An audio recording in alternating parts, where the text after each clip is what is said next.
Assalamualaikum warahmatullahi wabarakatuh. Alhamdulillah wassalatu wassalamu ala Rasulillah wa ala alihi wa ashabihi ajmain, amma ba'd. Anak-anakku semua, semoga senantiasa diberikan kesehatan oleh Allah Subhanahu wa taala.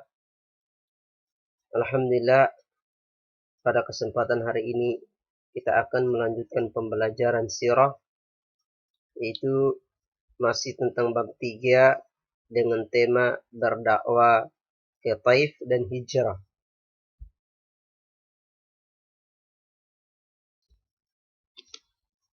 Dakwah ke Taif.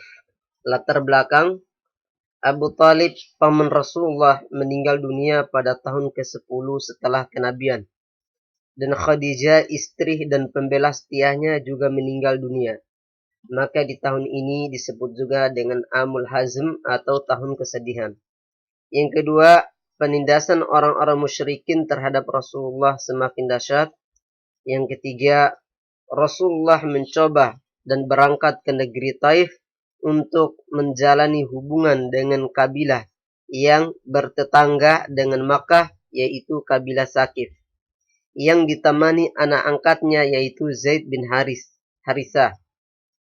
Hasil kabilah tersebut menolak, bahkan Rasulullah mendapatkan siksaan dan ejekan sehingga beliau memutuskan untuk kembali ke Makkah dengan pengawalan ketat dari Al-Mut'im bin Adi.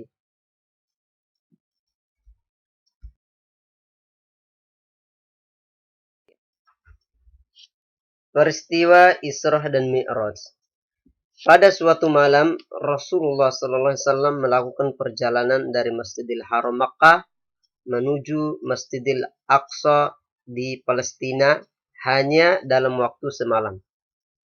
Di malam itu juga beliau naik ke langit sebagaimana firman Allah Subhanahu wa taala dalam surat Al-Isra ayat pertama, Subhanalladzi asra bi'abdihi laylan minal masjidil haram ilal masjidil aqsa alladzi barakna haulahu linuriyahu min ayatina innahu huwas sami'ul basir. Dalam perjalanan yang penuh berkah ini, kewajiban salat 5 waktu ditetapkan. Awal mula yang diwajibkan adalah 50 waktu. Kemudian Rasulullah SAW meminta keringanan kepada Rabb-Nya hingga menjadi 5 salat dengan pahala yang sebanding dengan 50 salat. Israh dan Mi'raj ini terjadi dalam keadaan Rasulullah terjaga.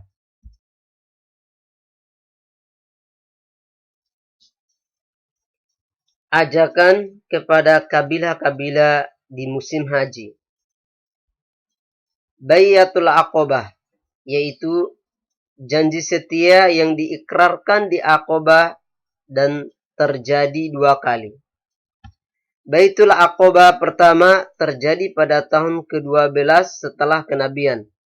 Nabi Muhammad SAW bertemu dengan 12 orang penduduk Yathrib. Kemudian yang kedua, Baiatul Aqobah kedua terjadi pada tahun ke-13 setelah kenabian. Mus'ab bin Umair datang beserta rombongan dari Yathrib. Mereka semua telah masuk Islam dan terdiri dari sekitar 73 laki-laki dan 2 orang wanita, yakni Nusaybah bintu Ka'ab dan Asma bintu Amr bin Adi.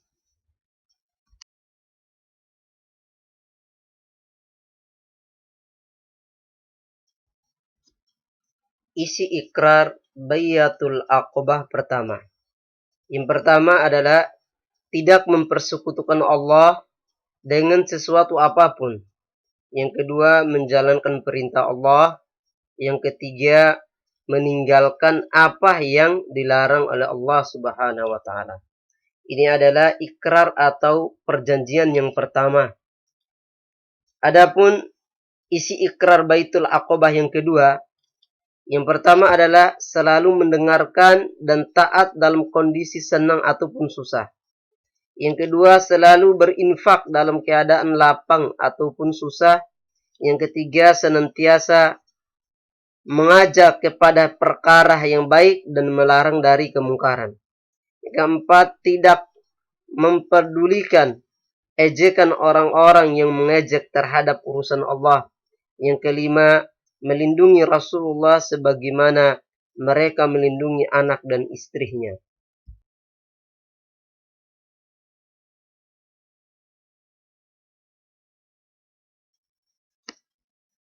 Penindasan kaum Quraisy terhadap kaum muslimin semakin keras. Kemudian perintah Rasulullah kepada para sahabat untuk hijrah ke Yathrib. Ada yang berangkat secara sendiri-sendiri, ada juga yang berangkat secara kelompok. Catatan, kaum muslimin melakukan semua ini dengan cara sembunyi-sembunyi. Kaum muslimin yang pertama kali meninggalkan kota Makkah adalah yang pertama Abu Salama bin Abdul Asad, yang kedua Mus'ab bin Umair, yang ketiga Amr bin Ummi Maktum, kemudian disusul yang pertama Bilal bin Rabah, dua Sa'ad bin Abi Waqqas, yang ketiga Amr bin Yasir, yang keempat Umar bin Khattab.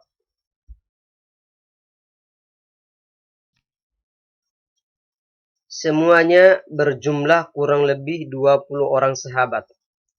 Sementara yang masih tinggal di Makkah adalah yang pertama Rasulullah sallallahu alaihi wasallam, yang kedua Abu Bakar As-Siddiq, yang ketiga Ali bin Abi Thalib, dan beberapa sahabat lainnya.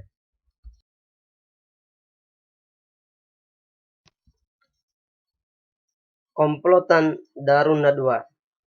Darun Nadwa adalah salah satu tempat pemuka Quraisy bermusyawarah untuk membunuh Rasulullah sallallahu alaihi wasallam. Pada suatu saat Rasulullah bermimpi.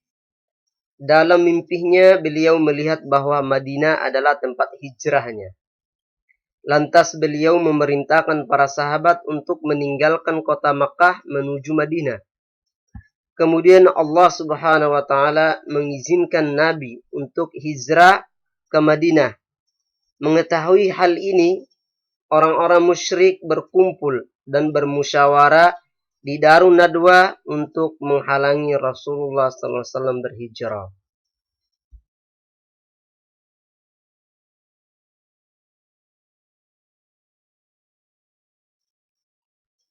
Gambar di samping adalah salah satu contoh tempat musyawarah. Mereka telah sepakat agar setiap kabilah mengirimkan seorang algojo menanti di depan rumah Rasulullah sallallahu alaihi wasallam agar Nabi keluar dari rumah, langsung mereka memukulnya hingga darah berceceran berbagai kabilah agar tidak ada tanggung jawab di hadapan Bani Hashim. Allah Subhanahu wa taala berfirman, "Wa id yamkuru bikal ladzina kafaru liyusbituka aw yaqtuluka aw yukhrijuka wa yamkurullahu wallahu khairul makirin." Dan ingatlah ketika orang-orang kafir memikirkan daya upaya untuk menangkap dan menjarahkanmu atau membunuhmu atau mengusirmu. Mereka memikirkan tipu daya dan Allah menggagalkan tipu daya itu. Dan Allah sebaik-baik pembalas tipu daya.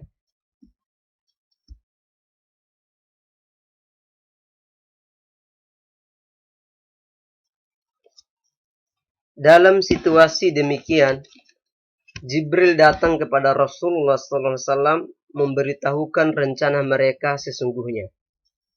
Maka Rasulullah SAW memerintahkan Ali bin Abi Thalib untuk tidur di atas ranjang Rasulullah.